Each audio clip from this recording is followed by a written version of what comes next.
So the news broke over the weekend on what happened to Filelinked, the real reason what happened to it. We're going to discuss that in this video. Is app linked, file synced and uplinked next? What about Downloader? Is Downloader going to be safe? All this is going to be discussed. Is this thing on? Are we live? So over the weekend, the news broke about Filelinked, and in case you missed it, I thought I'd make a video for you anyway, and it has actually been taken over by Ace. If we go into their website, it's a Filelinked website, we get a very, very scary message here. It says, this website is no longer available due to copyright infringement. And I'm just going to refresh it because it will redirect me in every 10 seconds. But it then goes on, please do not put yourself at risk by using or subscribing to illegal streaming services. You will be redirected to allianceforcreativity.com. And here it is. It's Ace works to combat digital piracy and protect the creative marketplace. So Filelinked, for me, has been taken over by Ace. They've been signed over all their domain names and over to Ace. And so Ace now redirect you to this website. And it's like something from 1984. It really is. All this, I don't know if it's propaganda of the right word, but Ace successfully shuts down popular illegal streaming site. Ace successfully shuts down 2 US-based IPTV. So if you're wondering who Ace are, they're working toward getting almost $30 billion back into their pockets, basically, and make themselves even richer. I know that sounds quite cynical, but I definitely believe that's what it's all about. The Ace members, we've got Amazon, AMC, all the big hitters. I mean, all the big hitters. I don't know of any any of the big names, or even small names for that matter, that aren't a member of Ace. It really is quite scary. It goes on and on and on. So yeah, they've definitely taken over poor Filelinked. Exactly the same if you go into droidadmin.com. There we go.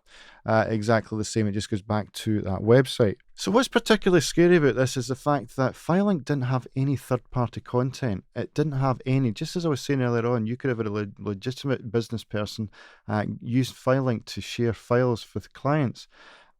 And it's been shut down because, well, I would imagine majority of it was used for third-party content. It's a bit strange though. It's like religious groups going after the internet because it's got pornography on it. I mean, as far as I know, the dev didn't make any money from Filelinked. I know it had some IP vanish advertising on there, so they made some money from that. But other than that, in its core, all it did was show you a way how to share files. It didn't actually share any third-party files or anything illegal. So there was nothing actually illegal about it. The other alternative is that Ace bought the website. There is that. The Ace could literally have bought it. They could have made him an offer. Let's pay for your website and you can take everything and you have to hand over everything to us. Totally legitimate. That's another option that could have happened. The one thing that I definitely think is safe is I can't even remember what details, your names, addresses, anything you've put in if you used Filelinked, if you used an account with it. It was such a long time ago, I can't remember how much information I had to give, but I'm pretty sure that will be protected under Data Protection Act, so I think you'll be okay. I might be naive in thinking that, but either way, I don't think they'll be after the small fry like us, so I don't think there's anything for you to worry about in that sort of avenue. What does this mean, though, for app-linked, file-linked, and uplinked, and even Downloader? Well, app-linked, file-linked, uplinked, I think are going to go down the exact same route as file-linked eventually. The good thing is that it's a bit of a divide and conquer here, so the more of them there are, the less chance of them all getting shut down. But I think the bigger they are, the more chance of them attracting attention off of Ace. A lot of people blame the YouTubers for this. I mean, I don't understand that, to be honest with you, because YouTube is the second biggest search engine, the first being Google.